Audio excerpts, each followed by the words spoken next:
하나님의 성령의 감동을 받으셔서 이 히브리서를 기록하신 우리 믿음의 선배 그분에게도 이런 깊은 고뇌가 있었습니다. 당시에도 사람들이 믿음에서 떠나는 일이 있었기 때문에 그 내용을 히브리서 6장 4절에서 6절까지 기록하고 있는데, 이해를 돕기 위해서 쉬운 성경의 번역으로 제가 읽어드리겠습니다. 변화된 새 생활로 다시 돌아오지 못하는 사람들도 있습니다. 그들은 한때 하나님의 빛 가운데 살았고 하늘의 은사를 맛보며 성령을 경험한 사람들이었습니다. 하나님의 선한 말씀과 앞으로 올 새로운 세상의 능력도 받았습니다. 그런데 그들이 그리스도를 떠나버렸습니다. 이들을 다시 돌이킬 수 있는 방법은 없습니다. 왜냐하면 그들은 하나님의 아들을 다시 십자가에 못 박고 사람들 앞에서 욕되게 했기 때문입니다. 여러분, 로마 제국 치하에서 예수님을 믿는 건 쉬운 게 아니었습니다. 나중에 콘스탄틴 대제가 기독교를 마음대로 믿어도 좋다고 밀라노 칙령을 발표한 4세기 초, 그때를 기준으로 보면 로마 제국 안의 기독교인이 대략 한 500만 내지 600만 명으로 추정이 됩니다. 5, 600만 같으면 로마 제국 전체 인구의 적게 잡으면 8%, 많이 잡으면 12%, 그 어간쯤 될 거라고 추정을 하고 있습니다. 그게 4세기 초가, 그러니까 복음이 처음 전해지던 1세기 이 히브리서가 기록되던 그때는 로마 제국 안에서 기독교인은 아주 적은 소수였다는 걸 알 수 있죠. 그런데 그 소수라는 게 특권을 누리는 특권층으로서의 소수가 아니고 핍박을 받아서 죽음에 이르는 소수이다 보니까 누가 나 예수님을 믿겠습니다 이렇게 선뜻 나서겠습니까? 설령 예수님을 믿겠다고 나섰던 이들, 아까 읽은 말씀처럼 은혜를 받았다고 하면서 심지어는 목회자가 됐던 사람들 중에서도 주님을 등지고 떠나는 사람들이 여기저기서 나타나게 된 것이죠. 그래서 문헌들을 읽어보면 초대 그 수백 년 어간의 교회들에게 가장 어려운 난제 중에 하나가 이 배교의 문제였습니다. 예수님을 떠나는 사람, 이거 어떻게 해야 되는 건가? 여러분, 이런 상황에서 이 히브리서 저자는 성도들이 믿음을 굳건하게 지키면서 어떤 어려운 일이 있어도 끝까지 하나님의 말씀을 붙들고 승리하기를 간절히 바라는 그런 소원을 가지고 있었습니다. 히브리서 6장 11절 12절을 역시 쉬운 성경 번역으로 읽어드립니다. 우리가 바라는 것은 여러분이 앞으로도 이와 동일한 부지런함을 보여주어 여러분이 가지고 있는 소망을 끝까지 확신하는 것입니다. 게으름을 피우지 마십시오. 믿음과 인내를 가지고 나아가면 하나님께서 약속하신 것을 받게 될 것입니다.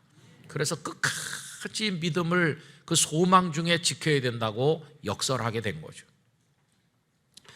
여러분, 오늘 우리가 살고 있는 이 세상도 뭐 그때나 지금이나 녹록지 않기는 마찬가지고 지금도 사탄이 우리를 노리고 있기는 매 한 가지입니다. 풍랑이는 바다에서 속절없이 떠밀려가는 사람들처럼 오늘의 문명과 문화 그리고 삶의 방식이 얼마나 강한지 그 힘에 의하여 밀쳐지기도 하고 끌어당겨지기도 하면서 흔들리다가 그냥 떠내려가는 배같이 휩쓸리는 사람 너무나도 많이 있어요. 육지에 사시는 분들은 바다가 굉장히 멋지다고 생각하실 거예요. 그 파랗고 넓은 바다를 보면 가슴이 뻥 뚫리고 그냥 체증이 쑥 내려간다 이렇게 생각하시면서 해변으로 가요 그러죠. 근데 저는 28년 동안을 해변서 살다 왔거든요. 창문 열면 바다가 보이는 목양실에서 있다 왔거든요. 근데 바다가 그렇게 뭐 해변으로 가요 이렇게 부를 만큼 멋진 곳이 아니에요. 바다, 미친 바다를 여러분 보셨나요? 태풍이 불어가지고 막 15m, 20m짜리 파도가 덮치면 꼭 세상의 종말을 보는 것 같지 무슨 낭만? 아휴, 그런 거 아무것도 없습니다. 정말 무시무시해요.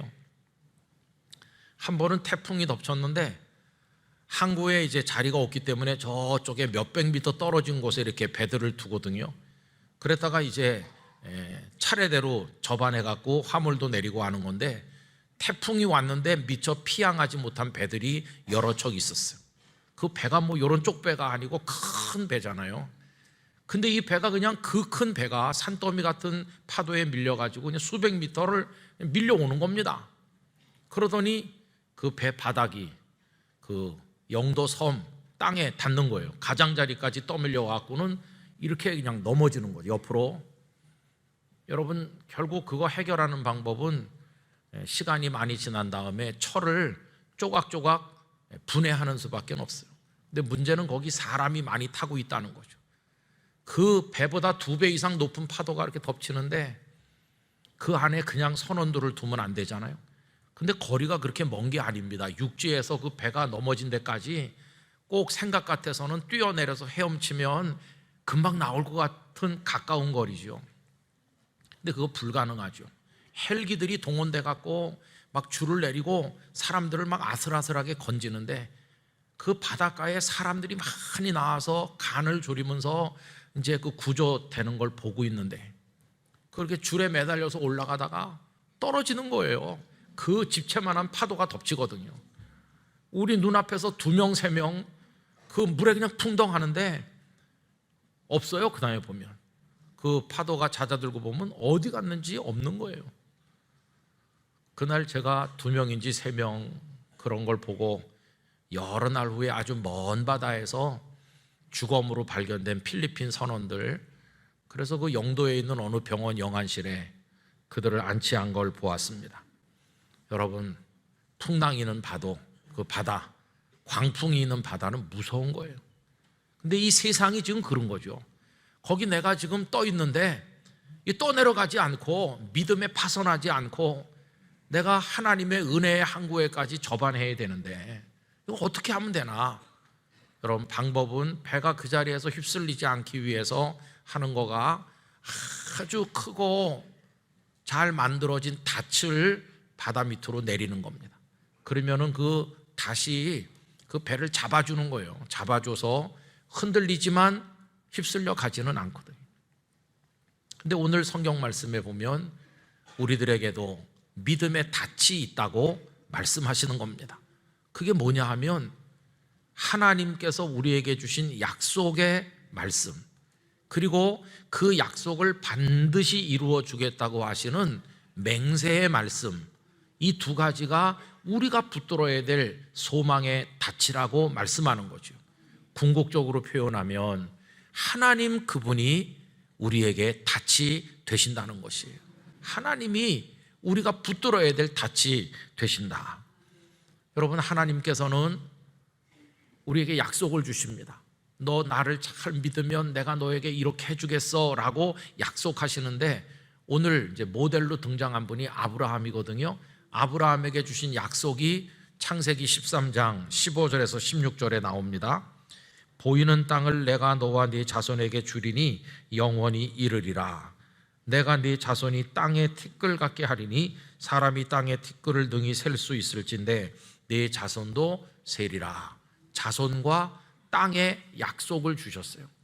자, 그러면 약속을 받은 아브라함의 반응이 어땠나요? 아브라함은 그 약속을 받고 그냥 웃고 말았나요? 아닙니다. 그 약속을 가슴에 꼭 품고 어떤 일이 있어도 이 약속이 이루어지는 그날을 내가 보고야 말겠다, 그러면서 참고 또 견디면서 그 약속의 그날을 끝까지 기다렸다는 것입니다.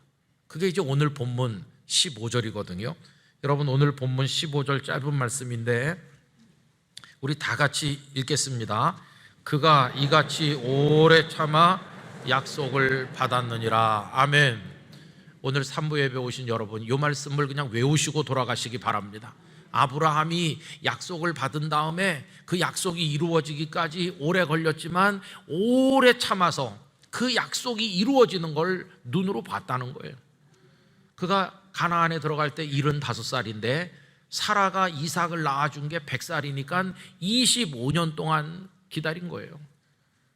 뿐만 아니라 여러분 그 주시는 땅에 대한 집념이 얼마나 강한지, 이 가나안 땅, 하나님이 이 땅 주신다고 하는데 무슨 일이 있어도 이 땅을 벗어나지 않아야 되겠다, 얼마나 집념이 강한지. 창세기 24장에 보면 아들 이삭이 장가를 가야 돼요. 여러분 장가 가려면 처녀를 구해와야 되는데 네가 가서 구해오라든지 아니면 내가 가서 데려오겠다든지 해야 되는데 아버지도 아들도 꼼짝 안 하고 그 땅에 있는 거예요. 하나님이 이 땅 주신다고 그랬으니까 아무리 며느리 맞이하는 일이 중요하긴 하지만은 잠깐이라도 이 땅을 떠나고 싶지 않다는 거예요. 그래서 그들은 남아있고 늙은 종을 불러서 자네가 데려오는 여자를 며느리로 맞이하겠다, 이래가지고 이 늙은 종이 가서 리브가를 데려왔잖아요. 하나님께서 다 미리 정해서 보내주셨는데 이 아브라함과 이삭의 집념이 얼마나 강한지 하나님께서 이 땅을 주신다고 했다는 그 약속을 붙드는 거예요. 여러분 이래서 오래 참아서 그 약속을 받았다, 이렇게 말씀하는 거죠. 우리 성도 여러분, 하나님의 약속을 그렇게 진지하게 믿음으로 받으시기 바랍니다. 그 약속이 오늘 하시고 내일 이루어지는 게 아니라 오래오래 기다려야 되고, 기다리는 동안에 많은 노도 광풍이 밀려오고 나를 공격하고 사탄이 나를 집어먹으려고 하더라도 거기서 그냥 떠밀려 가면 안 되고 그 약속을 굳건하게 붙들고 끝까지 견디면서 절대로 실패자가 되면 안 된다는 것이에요. 이걸 오늘 말씀이 우리에게 권면하고 있는 거죠. 우리에게도 많은 약속을 주셨는데, 우리에게 주신 약속도 많은데 그 중에 으뜸 가는 거, 예수님을 믿으면 멸망치 않고 영생을 얻게 해주시겠다는 이 약속, 여러분 이거 붙드시기를 바랍니다. 절대 이거 포기하면 안 되는, 이거 놓으면 안 돼요. 그럼 아브라함은 어떻게 이 약속을 그렇게 끝까지 오래 참아 받을 수 있었을까? 그건 아브라함이 오가는 그냥 사람이 그냥 한마디 던진 그런 약속으로 가볍게 받은 게 아니라 하나님이 주시는 약속이다, 이건 그 누구가 하는 약속도 아니고 하나님이 주시는 약속이다 이러면서 진지하게 받았기 때문에 그거를 지킬 수가 있었던 것이에요. 여러분 하나님께서는 약속만 하신 게 아니라 이 약속이 반드시 이루어지도록 하겠다고 맹세까지 하셨거든요. 여러분 우리도 가끔씩 맹세하는데 맹세는 어떻게 합니까? 내 명예를 걸고 이렇게 하는 사람도 있지만 보통은 자기보다 더 큰 뭔가를 걸고 하잖아요. 여러분 우리보다 더 큰 거, 우리 가문의 명예를 걸고 뭐 이런 식으로 하죠. 오늘 말씀 16절에도 그 얘기를 하고 있는 거죠. 16절, 사람들은 자기보다 더 큰 자를 가리켜 맹세하나니 맹세는 그들이 다투는 모든 일의 최후 확정이니라. 진짜 맹세해? 맹세하지. 뭘 걸고? 우리 집안을 걸고. 그럼 됐어, 이렇게 하거든요. 자기보다 더 큰 걸 걸고 맹세해요. 근데 하나님께서 아브라함에게 맹세하실 때, 반드시 약속을 이루겠다고 하실 때 하나님보다 더 큰 존재가 있습니까? 없습니까? 없는 거예요. 그래서 하나님은 당신을 걸고 맹세하셨어요. 창세기 22장 16절 앞에 이런 말씀이 나옵니다. 이르시되 여호와께서 이르시기를 내가 나를 가리켜 맹세하노니. 하나님은 당신을 걸고 맹세하셨어요. 그럼 여러분 하나님이 어떤 분이세요? 시시한 분이세요? 아니요. 그보다 더 크신 분이 세상에 없는 가장 크신 분이세요. 그보다 더 능력 있는 분은 세상에 없는 가장 전능하신 분이세요. 그보다 더 뜨거운 사랑으로 우리를 사랑하는 일을 찾을 수 없는, 우리를 가장 사랑하셨고 사랑하시는 분이세요. 그 하나님께서 나를 걸고 너에게 맹세한다, 이렇게 하시는 거예요. 오늘 13절과 14절이 그 얘기인데 우리 같이 한번 읽어봅시다. 하나님이 아브라함에게 약속하실 때에 가리켜 맹세할 자가 자기보다 더 큰 이가 없으므로 자기를 가리켜 맹세하여 이르시되 내가 반드시 너에게 복주고 복주며 너를 번성하게 하고 번성하게 하리라 하셨더니, 그리고 아까 읽은 15절, 아브라함이 오래 참아, 많은 시험과 어려움이 있어도 포기하지 않고 오래 참아 그 약속을 받았다고. 여러분 우리도 하나님의 그 약속을 믿는 믿음으로 끝까지 하나님을 붙들어야 될 줄로 생각을 하는 것입니다. 우리가 믿는 하나님 그냥 뭐 시시한 하나님이 아니세요. 하나님은 가장 크고 가장 위대하시고 가장 사랑 많고 하나님 같은 분은 세상에 더 이상 없는 최후의 존재가 하나님이세요. 그분이 하신 약속을 우리가 믿어야 되는 것이죠. 우리 성도님들은 누구 약속을 믿으세요? 목사님, 우리 애가요 나중에 커서 잘해준대요. 글쎄, 그거는 우리보다 더 나이 많은 분한테 그렇더냐고 물어보세요. 자식, 글쎄요. 어떤 여인네들은 평생 내가 당신을 왕비처럼 섬겨주겠다는 말 한마디에 시집와 갖고 평생을 고생하는 분도 많으시죠. 누굴 믿으면 되겠어요? 여러분, 더군다나 하나님은요 거짓말을 못하시는 분이거든요. 오늘 말씀 17절 18절에 보면 하나님은 약속을 기업으로 받는 자들에게 그 뜻이 변하지 아니함을 충분히 나타내시려고 그 일을 맹세로 보증하셨나니 이는 하나님이 거짓말을 하실 수 없는 이 두 가지 변하지 못할 사실로 말미암아 앞에 있는 소망을 얻으려고 피난처를 찾은 우리에게 큰 안위를 받게 하려 하심이라. 우리는 지금 누굴 믿나, 어디에 우리의 희망이 있나 이러면서 다니는데 하나님 우리에게 주신 게 그 약속이라고 하는 것이. 근데 거짓이 없으세요. 내가 하나님 앞에 하나님 여기서도 쏘고 저기서도 쏘가서 내가 하나님께 마지막 희망을 걸고 왔는데 그때 약속하신 거 어떻게 됐나요? 그러면 하나님께서 그때 그냥 한번 해본 말이야.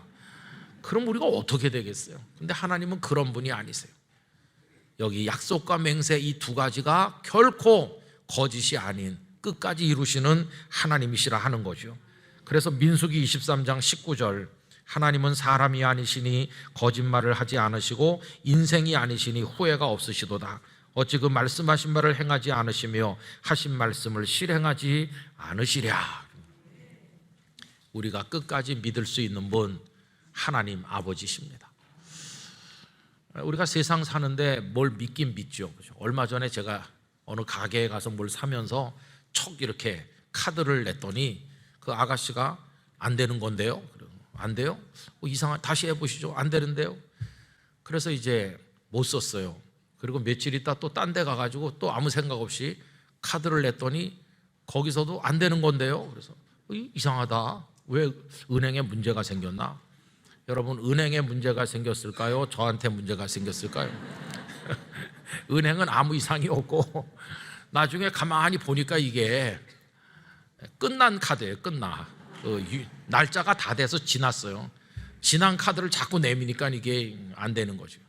아, 이게 나한테 문제가 있구나. 은행이 그럴 리가 없지.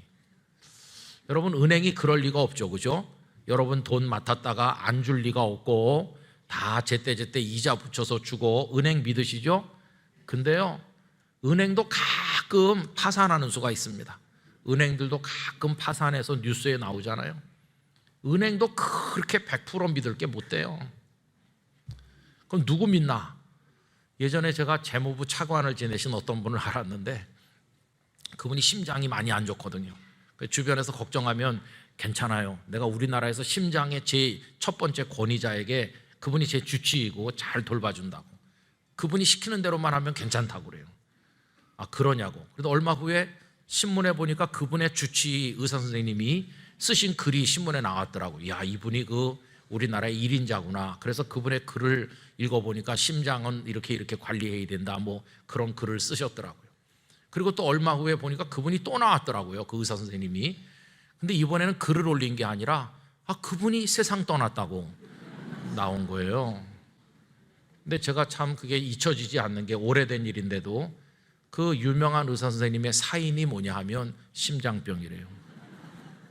참 이게 사람의 한계 아닙니까? 그 말씀하신 그분보다 더 젊어요. 이 의사 선생님이 더 젊은데 환자는 아직 살아있고 치료해 주시던 의사 선생님이 심장병으로 먼저 가신 거예요.